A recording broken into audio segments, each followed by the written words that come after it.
Analyzing Atwood's narrative structure in post-apocalyptic fiction.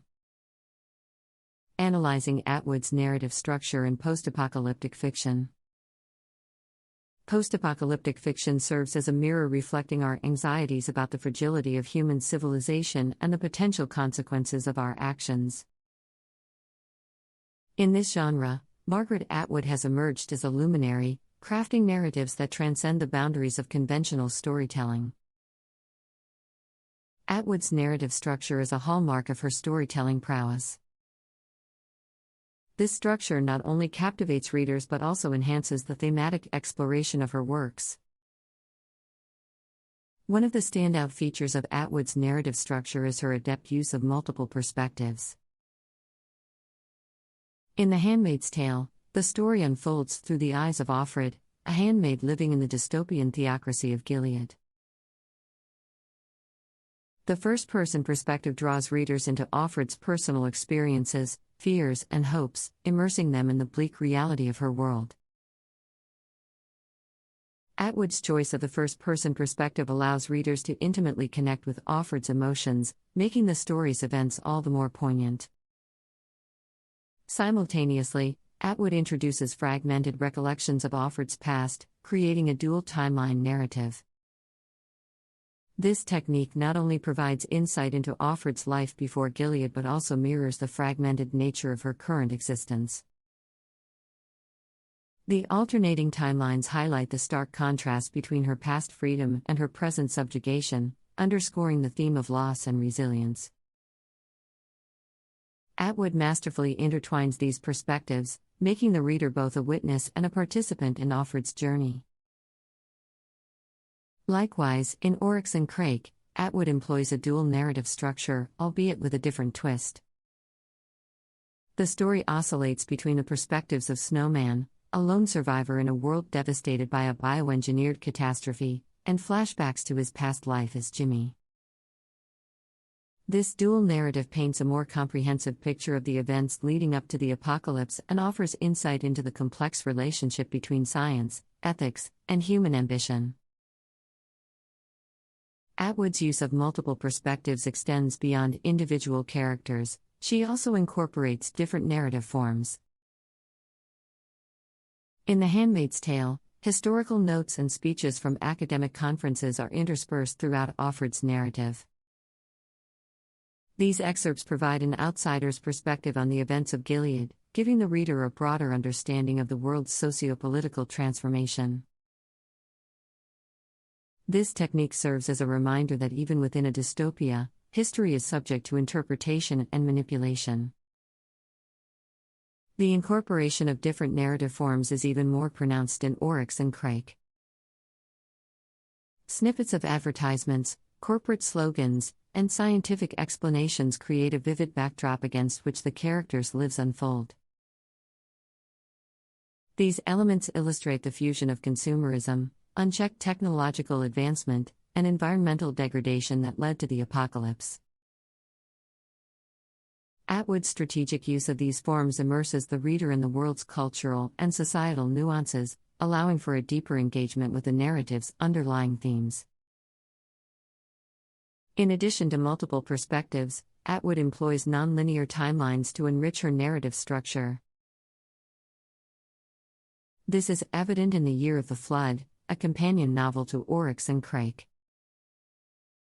The story follows two main characters, Wren and Toby, both of whom are survivors of the same apocalyptic event.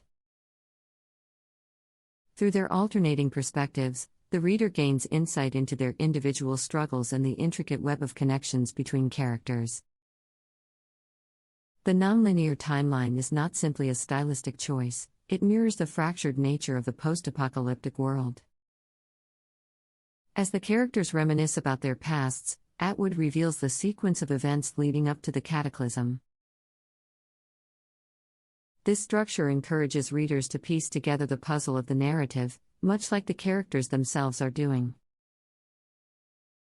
By engaging with the story on both an emotional and intellectual level, readers become active participants in uncovering the layers of meaning within the narrative.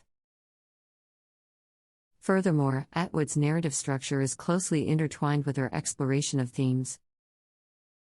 One of the central themes in her post-apocalyptic works is the relationship between power, control, and individual agency. The fractured timelines and multiple perspectives serve to highlight the cyclical nature of history and the danger of repeating past mistakes. Through Offred's experiences in The Handmaid's Tale, readers confront the terrifying reality of losing personal autonomy in the face of a totalitarian regime. In Oryx and Crake, Atwood delves into the ethical implications of unchecked scientific progress. The dual narrative structure allows readers to witness the unfolding consequences of corporate greed and scientific experimentation gone awry. By juxtaposing Snowman's post-apocalyptic struggle with Jimmy's pre-apocalyptic life, Atwood prompts readers to reflect on the thin line between innovation and hubris.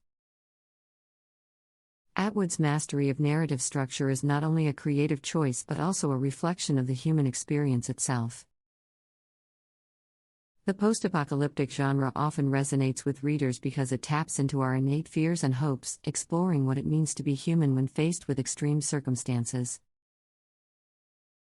By employing intricate narrative structures, Atwood heightens the emotional impact of her stories, allowing readers to connect with characters on a profound level.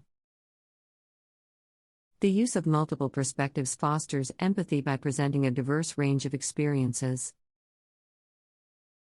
In The Handmaid's Tale, readers not only empathize with Offred's plight but also gain insights into the lives of other women in Gilead.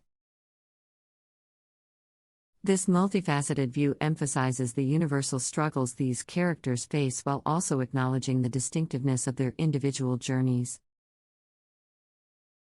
Such a narrative approach encourages readers to recognize the shared humanity that transcends societal divides. Moreover, Atwood's nonlinear timelines mirror the human psyche's tendency to remember, forget, and revisit.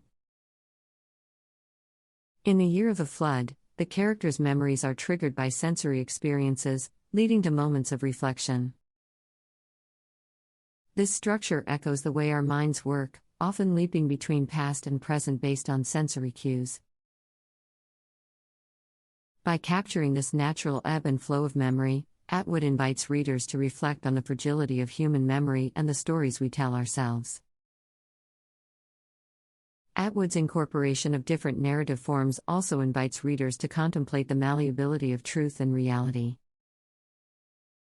In a world where information can be manipulated, these forms reflect the power of language and communication to shape perceptions. This theme is particularly relevant in an era of information overload and fake news, where discerning the truth has become an increasingly complex task. Atwood's narrative choices encourage readers to critically analyze the narratives they encounter, both within the story and in their own lives. Furthermore, Atwood's narrative structure underscores the idea that post-apocalyptic fiction is not merely speculative but can serve as a cautionary tale for the present. Her worlds are often grounded in recognizable aspects of our society, extrapolated to an extreme. By crafting narratives that are both imaginative and relatable, Atwood challenges readers to confront uncomfortable truths about the trajectory of our own world. In Oryx and Crake, for example, Atwood's exploration of biotechnology and genetic engineering raises questions about the ethical boundaries of scientific advancement.